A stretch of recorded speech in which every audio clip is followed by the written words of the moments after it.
Humirit ng taas presyo ang ilang manufacturing companies para sa nasa 60 produkto.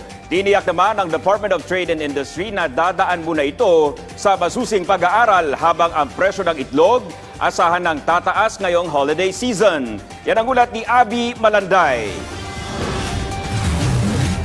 Humihilit ng taas presyo ang 60 shopkeeping units sa produkto sa bansa. Ayon sa Department of Trade and Industry, kabilang sa mga humihilit ng taas presyo ang mga manufacturer ng sardinas, Pinoy Tasty, Pinoy Pandesal, water bottle at sabon. Nabunsod daw ng paglaki ng gasto sa raw materials at logistics. Ang Concordance Association of the Philippines, mag-iisang taon nang nakabinbin ang hiling na 3 pisong dagdag presyo ng sardinas.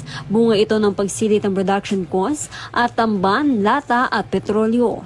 Hindi nila inaksyonan yung request ng mga sardine manufacturers. Kaya nga kami nagre-reklamo na ang dami na nagkakanlulugi.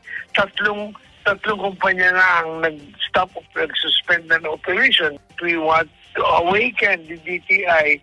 Nakausapin kami. Pag-aaralan naman ng DTI ang hiling ng mga price adjustment pero hindi raw papayagan ang higit 10% taas presyo. We need to really balance everything to be able to come up with the correct decision whether mag-increase ng price or not. So hindi na papanahon ang taas?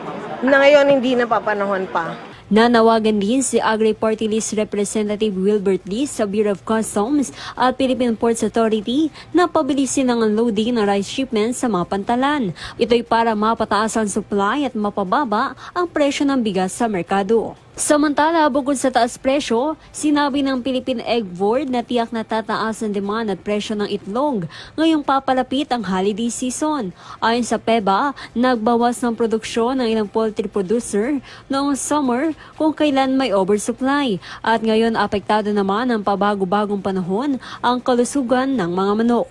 Ang kanilang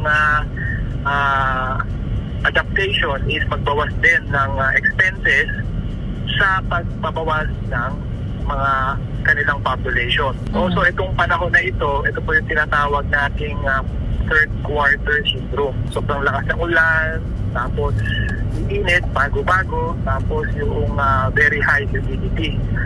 Marami po tayong disease challenges. Also, yung ating mga patuka. Tiniyak naman ng PEBA na sinisikap na ng mga poultry producer na itaas ang produksyon para habulin ang demand sa holiday season. Abby Malanday para sa Pambansang TV sa Bagong Pilipinas.